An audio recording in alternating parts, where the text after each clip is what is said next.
Assalamualaikum. Duh, ngeliat cumi lagi rebahan di panggangan, perut jadi langsung keroncongan nih. Apalagi langsung disantap lagi hangat, ditemani dengan nasi panas plus sambal kecap. Mantep banget deh.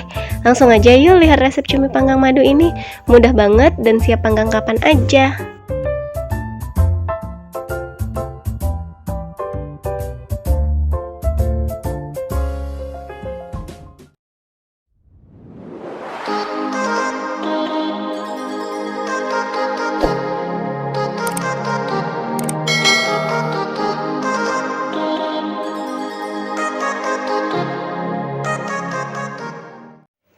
Bahan yang saya gunakan untuk memasak cumi panggang madu antara lain 500 gram cumi, saya gunakan yang ukuran sedang. Kalau mau gunakan yang ukuran besar lebih mantap ya. Kemudian di sini ada 1 sendok teh kecap manis, 1 sendok makan madu, 1 sendok makan air asam jawa dan garam secukupnya. Kemudian 1 sendok makan margarin, yang ini nantinya untuk memanggang ya. Sementara untuk bumbu halus saya gunakan 3 siung bawang putih, 4 buah bawang merah. Jika bawangnya kecil-kecil seperti ini bisa dilebihin ya. 2 butir kemiri, 1 sendok teh ketumbar dan 1 ruas kunyit.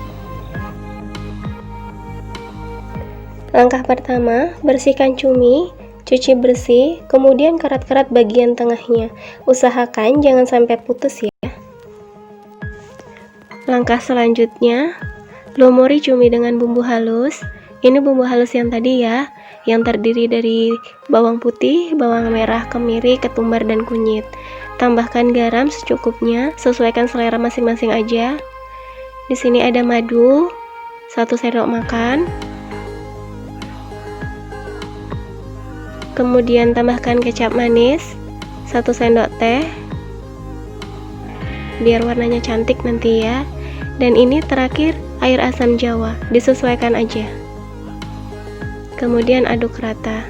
Dan nantinya akan didiamkan cumi yang dilumuri bumbu ini kurang lebih selama 30-1 jam. Boleh dimasukin di kulkas. Maksudnya 30 menit sampai 1 jam aja.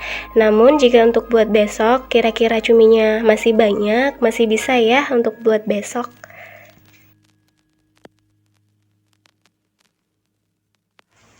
Kemudian ini step atau langkah terakhir ya. Panaskan teflon, lalu beri 1 sendok makan margarin. Dan cumi yang tadi didiamkan selama lebih kurang 30-1 jam itu siap untuk dipanggang, bolak-balik sampai matang.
Terima kasih sudah menonton video ini, semoga bermanfaat dan selamat memasak. Sampai jumpa di video selanjutnya ya.